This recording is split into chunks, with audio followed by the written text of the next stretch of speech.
joins us, of course, the man who really put the arts into this city, I would say. You were in it right in the early days, weren't you, Kemsley? Yeah, I'd say so. I guess there was only a couple of theatres here, and we opened a small one, and it worked. It did work. No, we've also got Marie, who handles all the PR and does a lot there. And you've been part of the setup for quite a few years as well, haven't you, Marie? Yep, I joined when I was 17 as an intern, Yeah. so straight out of high school, and I kind of worked my way up in the company. So I started off as an intern, then I did some artistic directing, so I was very heavily involved with the program, with the performances, and now I am the general manager. And so. you're Kemsley's boss now, I guess. Well, yeah. I'll be honest with you, I'd be utterly lost without Marie. Yeah. She's amazing. Tell me, I remember interviewing you in our other studios 10 years ago when it first all started. Let's start with the idea. I want to put a theatre in the city of Dubai, a proper theatre. Yeah, well, it was one of those cases of needs must, and so we were putting on we were hiring venues to do teaching adult workshops here, just as a part-time thing, and it was expensive. And so me and my wife sort of thought, well, what if we had our own space and all we could afford was a warehouse in Al Quds? So we tentatively looked and found one. And, every month we would buy an AC unit and then get some chairs in. And gradually it just evolved. It grew quite quickly into sort of what it is today. But it took a few years, and it was incremental growth rather than, one of those startups that has budget, goes in, kits a place out. We would save up each month, see what we had at the end. And we didn't even separate personal or business finances at the start, No, it was just chuck it all in the pot. You can't find a book that is, how to build a theatre. I mean, literally, No. I've looked, one doesn't exist. So it was make mistakes and learn as you go. And it's quite nice because that ethos has been part of our mantra moving forward. You came in at the right time. I remember the Dubai Country Club used to put on a lot of plays. Derek Nimmo used to bring stuff over at the Intercontinental. And I went to that. I went to see that. I was here then, yeah. And, quite a few hotels will perhaps put on productions, but there wasn't a real theatre. So, it took you guys to come in and recognise there was a blank in the market. But I think you got a young family. You were starting a family as well, all at the same time. We just as we sort of said, well, let's do this. We were mid-20s at the time. I'm 45 now, and she unplanned pregnancy, and so we had a baby at the same time. So he would come to the theatre with us, and while I was fixing floorboards, Tiff would have him sort of strapped to her, and she'd be mopping up, and so he really There was some stressful years. Yeah, I can imagine. But he's lovely, and he's a lovely little boy. I mean, he's 10 years old now. He's 9 now, nearly 10, along with the theatre. And he has cut the ribbon. He's going to cut the ribbon for the 10-year anniversary. Wow. And so a theatre's a really nice environment for a kid to grow up in. Yeah, he's grown up in theatre, literally, hasn't he? Yeah, but he's not one of those theatre kids, jazz hands and that. No. He doesn't even like going on stage, really, but he's just... Let's give him a shout out. What's his name? Arthur Dickinson. Arthur? Yeah, Arthur. And I just think that environment, like libraries and theatres, I always liked those environments, and good people generally attend those places, I find. And we've got a cat, and that's nice too. Name of the cat? Addy, the theatre cat. Addy, the theatre cat. He's got a moustache. Yeah, right. And so, I want to ask you about the chairs as well. I seem to remember 10 years ago you were telling me where you discovered these seats. Wow, you have got a good memory. I have to do in this job. A place opened called the Palladium with about 12, 1,300 seater or some huge venue. Yeah, it's just around the corner here. Is it still going? Yeah. It's just kind of rebranded and is open again. Yeah. Anyway, when it opened, it opened fast and closed fast, and so they were trying to sell like all these seats. So we were really lucky because some guys had come in and had these European standard theatre seats, and so I managed to get them, and they're still there. Right, and they're still working perfectly. So quality European craftsmanship, but they're brilliant. Yeah. So what was the first production then that you guys put on at the Courtyard Playhouse? Well, it was a grassroots night, so we weren't established enough to put on an entire show. So what we did was like a medley of lots of different things from different community groups, and we didn't think anyone would come, and it was full right from day one. I mean, it was packed right from day one, and then this was a real turning point for us.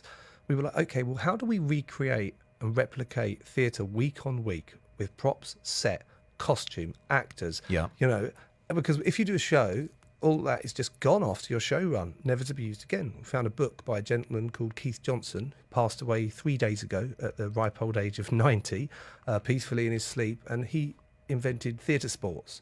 And he was doing exactly that. And basically, it's improvisation, improvised theatre. And so all of the props, set, costumes can be recycled and used in every single week's show. And right now, there is a show going on at our theatre right now. Me and Marie just left it. It's full. It's called Maestro. We get 15 players on stage from Dubai. A couple of them will be lawyers, doctors. A couple of them might be a taxi driver. Might be anything. Yeah. There's a lot of kids there as well playing. And they do like a sort of knockout tournament. Very good-natured fun. And we say to them, right, numbers 3 and 4, you're in Paris. Let's see a romance scene. And then the audience score them. And then after 20 minutes, we eliminate the lowest scores. And then by the end of the night, there's only one player left, and that player is the maestro, and that's going on right now. Wow. And sorry to harp on, but that show has been going for 10 years. And that every Wednesday for 10 years, right? That's amazing, isn't it? Yeah, it is amazing. I mean, Marie, have you ever been involved in one of these shows? You know, the improv kind of thing? Yes, very heavily. I started, I think, performing there from the second that I joined. So I was actually part of Kems's workshops because he was my first teacher ever as well. So he taught me my first class, and then I just fell in love with improvisation because I liked drama and I liked acting, but I hated learning lines. It was really not for me. Okay. So frustrating. And then I was like, if you could do this without having to memorize a script, that would be amazing. And then I discovered improvisation at the Courtyard Playhouse, and that's when I just fell in love and I joined from day one. So yeah, I love improvising, and I've been part of directing the maestros, being in the maestros, but not just that, we also do genre nights where we do film noir, completely improvised. So an hour of a film noir type play, but completely made up on the spot, and it is so much fun. I mean, when you look back over these 10 years, what are some of your most vivid memories, perhaps productions that really, really stand out for you, or, maybe a certain improv night that you'll never forget? Yeah, I mean, there's so many. It's impossible to choose. But I mean, 2 shows that I'm particularly proud of. One of them is on shortly, actually, called The Mystery of the Toilet Monster. And I always liked Roald Dahl growing up, and I liked that mischievous kind of kid story.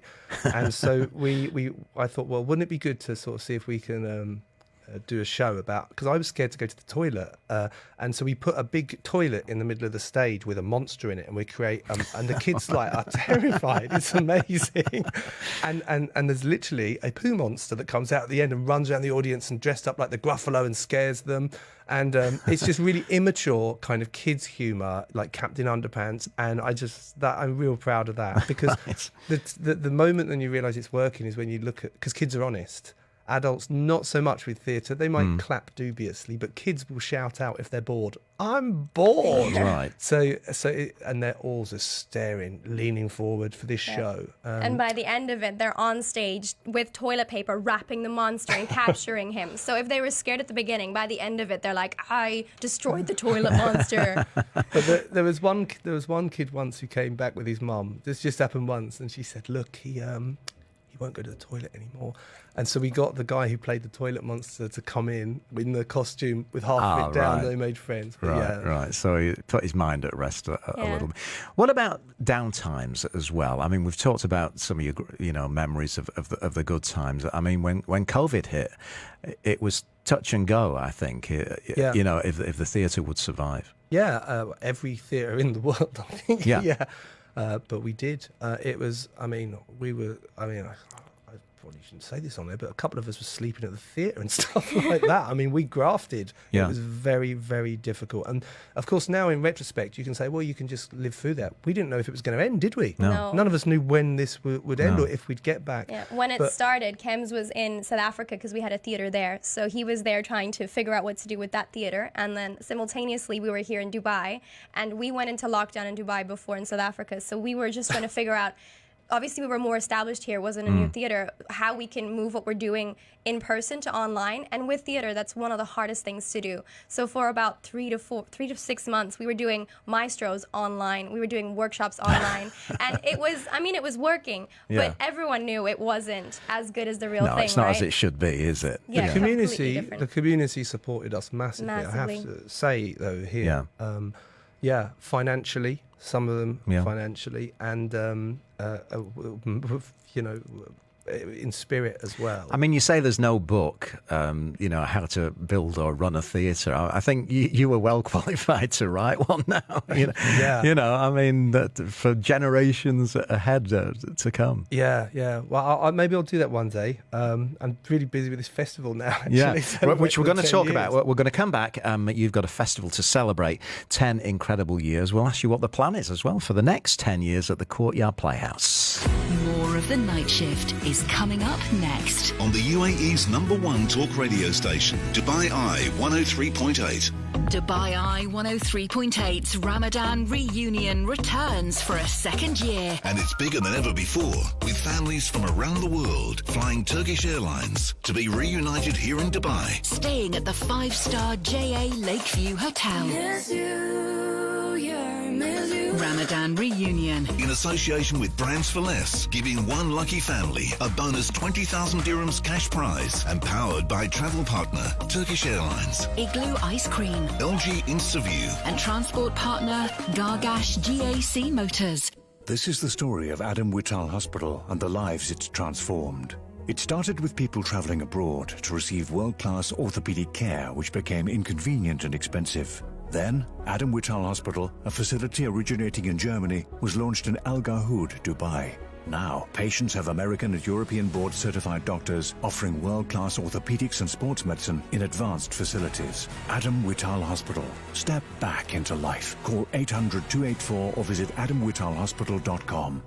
Get in line and put on your listening ears, because it's time for the second season of the Agenda's special show for anyone with a passion to learn. Eye on Education is your chance to peek inside the school gates and analyse all the latest teaching trends, from nursery age to university and beyond. We'll look at the ever-changing world of education, explore the latest headlines in and outside the classroom, and discuss all the hot topics on the parent WhatsApp groups. So join me every Friday from 11 a.m. as we keep an eye on education with the Royal Grammar School, Guildford, Dubai. Only on Dubai Eye 103.8.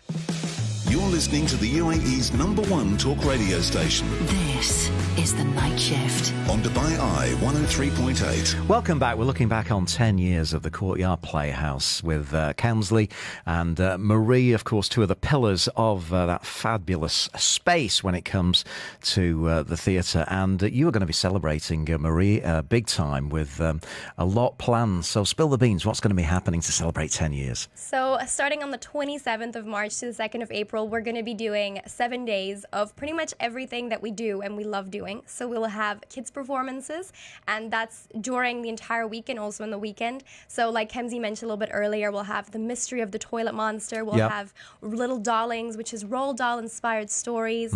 So that's for the family to come along to together. So we'll have kids and moms and dads. It's very interactive. They never just sit there and watch. It's getting them up on stage. Yeah. In the evenings, we'll then be doing some shows for adults. So all improvised. And the amazing thing about all of these, the kid shows and the adults ones, is that they'll be featuring visiting performers from abroad.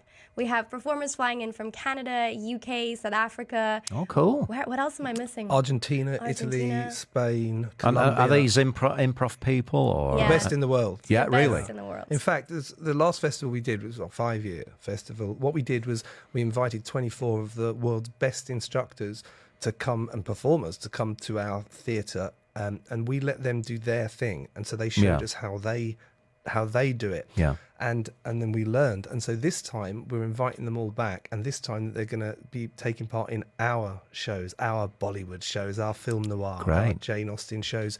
And so I think it's testament to the progression of the theatre, that whereas before we were still learning, now we're producing You're on solid world-class level. world-class work. Yeah. And we are looked at in very high regard now internationally. It's a bespoke. Must be so theatre. proud of what you've done, what you've achieved. Yeah, but the thing I'm proud of most is that I came from an education background, and one of the reasons I built the theatre, because class sizes were too big. and any mums and dads like listening now know it. 25 and 30 is too many kids in a class.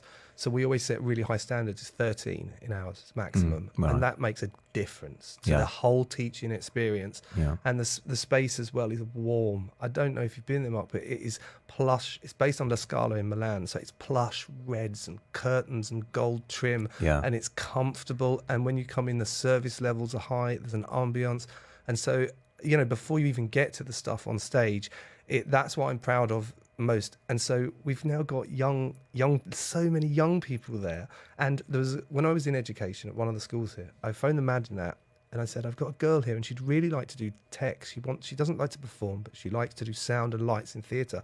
And I phoned all the theatres and none of them had anything.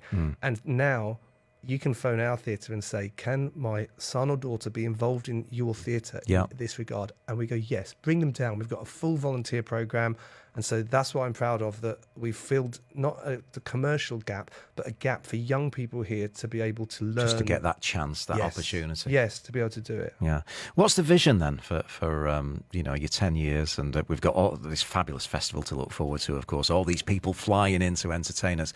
But, the long-term plan. Well, it really is broken into... We're really running 3 companies now, if I'm honest. We're running a training academy for young people and adults. I mean, we just finished last night.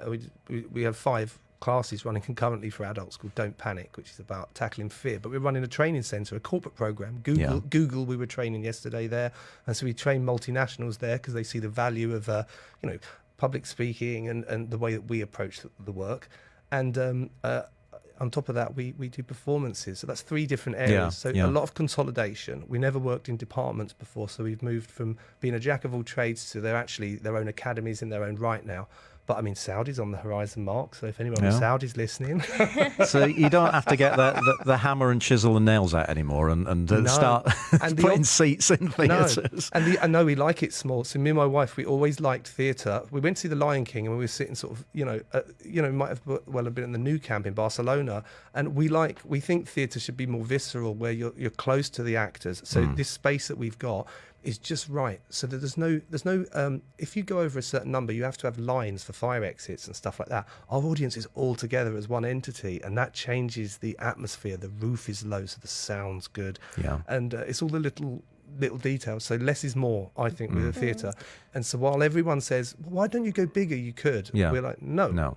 We'd rather have a queue outside than do that, and look at the quality of what's on. You've also had success, Marie, with the National Theatre, haven't you? Yes. I often see you putting on big name actors that you can actually see on screen.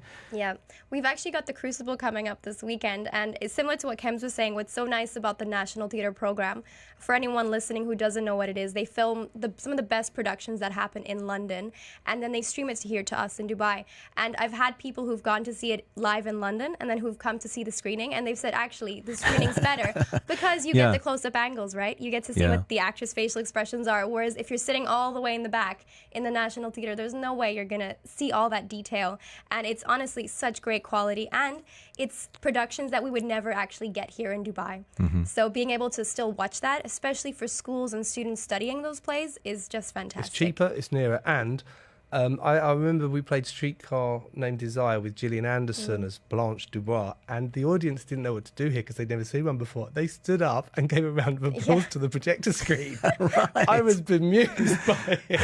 I mean, how surreal is that? An audience clapping a projector screen. They still do that. Do they still do it? Not a standing ovation, but they still clap at the end. Well, that's a special production. So if we want to come along and be part of your celebrations for 10 years, what do we need to register? Yeah, so it's pretty easy to do. All you need to do is go on courtyardplayhouse.com, and on the menu you can see celebrating 10 years, and then on there you can see everything we have to offer. So not only are there the performances for the kids and the adults, there's also workshops. So you can come along and take a master class with some of these international instructors, or you can sign your kids up for one of our spring camps, which is happening during the 10-year celebration. So there's literally learning-wise something for everyone, and watching-wise something for everyone. Lovely. Can we meet the cat if we come along? You can, you can meet Addy. Will meet you. I tell you what you can do. You can bring your toys along. As if you're a mum and dad, Marie directed a show called Secret Life of Toys, and so the premise of this show is that you bring your kid brings their toy to the theatre with them, and then the show is their toys on stage Coming to life. coming to life by puppeteers, Oh, and it's wow. turned into a show. Yeah. I think the main standout for this festival is the kids shows that are on offer. I mean, Roald Dahl's been in the news recently. The Toilet Monster. What comes next is this is what comes next, Mark. The kids are there, and we get our actors on stage and go, right, what comes next? And they create the whole thing is asking them what happens. So any mums and dads out there who want something to do in the mornings, the kids' performances at the Courtyard Playhouse from the 27th to the 2nd are going to be very, very special. And Marie, if we want all the info that we've just been talking about, where do we need to head to? courtyardplayhouse.com, and you just click on the menu that says celebrating 10 years, and everything will be there. Great stuff. Hey, Mark, did you meet John Cleese? Did I remember? Yes, he was sat in that chair a couple of weeks ago. He's like my hero. I mean, I grew up watching Fawlty Towers. How was that for you? Well, I know it was one of the standouts. He was fantastic and very, very funny. And I'll try and get you a meet and greet. Let's see. Why not? All I want to say is thank you so much on behalf of the community for what you have done for theatre in this city, and respect to you through the good and the bad times. I don't know how to take compliments because I'm English, but I'll try my best. So thank you, Mark, and thank you for your continued support. We appreciate it. Thank you, guys. What have we got? We're going to be off to the movies very, very shortly. William Mullally, our film critic, he's going to be chatting, or he has been chatting, with Idris Elba. We'll be finding out exactly what he's got to say. But next up, music from the scripts.